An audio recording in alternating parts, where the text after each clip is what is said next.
Mortal Kombat! Bing, bing, bing, bing, bing, bing, bing, bing. Ah!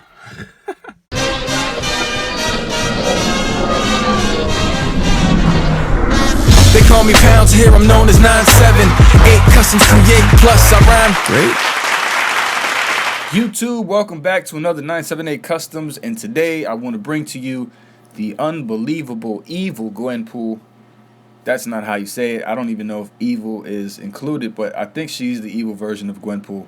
I'm not too familiar with Gwenpool. I know she is an amalgam of Gwen Stacy and Deadpool, and in her universe is pretty much the human universe, is our universe. She's a comic book fan, and so it's a little tricky. It's a little mind-bending the first time going in, but it is a really fun story. Also a pretty cool look too. Let's pull her up a little closer. Black and pink with a little gray around the eyes is what I saw in the comic references.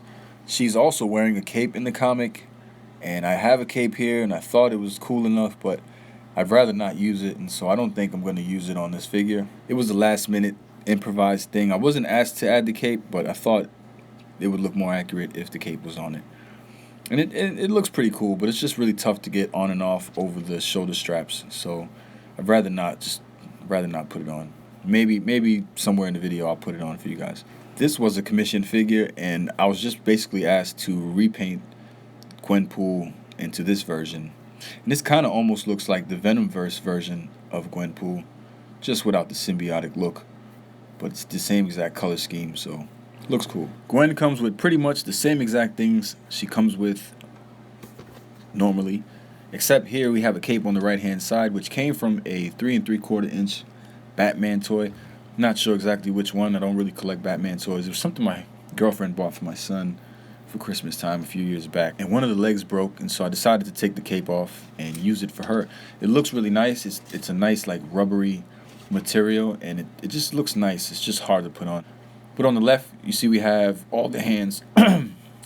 We have all the hands and the alternate head as well. Love hands, a peace sign hand, phone hand, alternate head, and here is the cape. Gwenpool looks pretty good. Wasn't too complicated. I did take the figure apart completely, and I repainted it.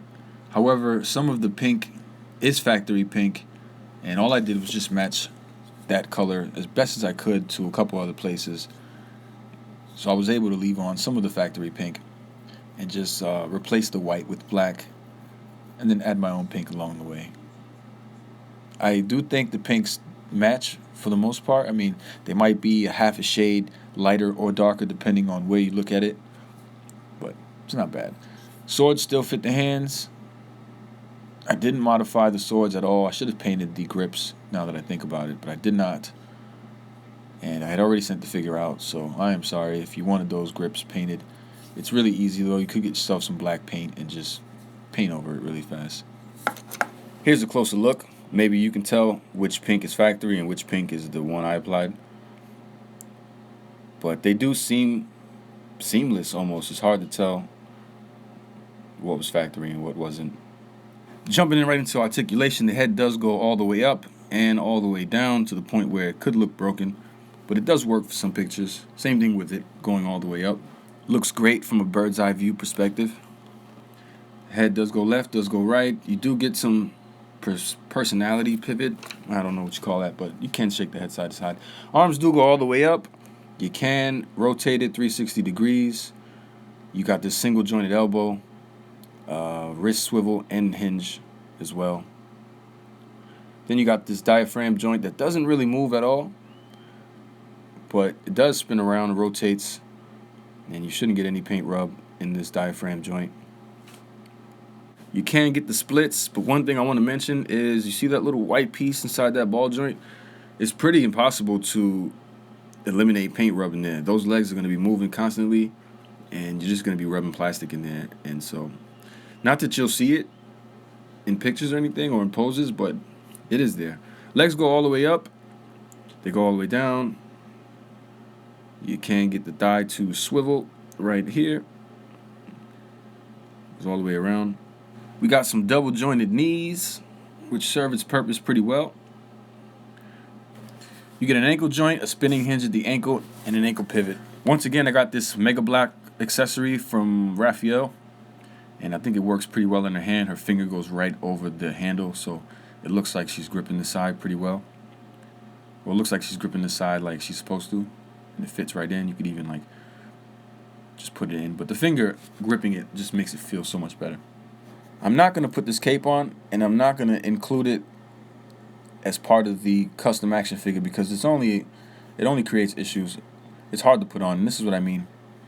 Once I painted these straps, I kind of just put them back on the figure way too fast. I didn't give it a few hours to dry and settle.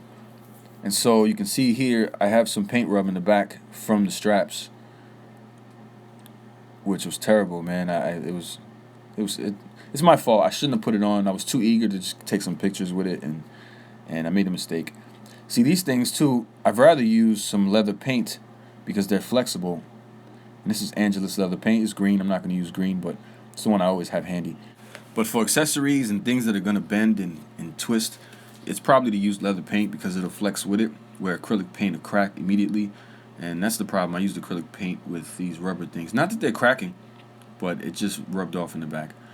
And the idea to put this cape on would be under the shoulder straps, and that creates an issue because I only had this cape as a prototype just to see what it would look like, and I was happy with the way it looked. It fit pretty good.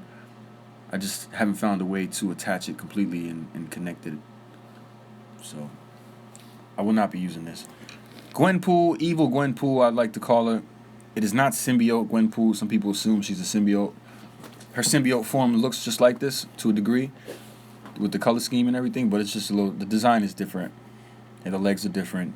This is an evil Gwenpool. I think it was issue 20 or 25. Let me not misinform you guys, but she pops in and she talks to Gwen, and it seems like good conscience versus bad conscience almost. I don't know. I didn't read the entire thing. I just read a couple panels. The unbelievable Gwenpool. You can see that this design just comes off this comic cover. And I took the figure apart. Just try to see what I can match as far as the pink goes. And I got this half torso done. Put the other bottom half together. Took a picture to see if it looked good. Connected all the accessories. Took another picture, and I thought it looked pretty well. You see the cape is attached too. And I was happy with the cape being attached. I thought it looked well. But then when I took the cape off, I realized I had some paint rub. And so I'm not putting it back on. Here's some more comic pictures from the Unbelievable Gwenpool issue 20. You see that she has, it's almost like she's battling herself, or she's talking to her conscious, and her conscious is making her do evil things. And this is Gwenpool in her symbiote form from the Edge of Venomverse. Again, the color scheme is pretty much the same, just the designs are different. YouTube, I really hope you guys like this custom. It's been a while since I've uploaded a video. I do apologize for that. I've been caught up with a lot of things. If you like this custom and you want to see more Spider-Man, Gwenpool, Deadpool customs, click like.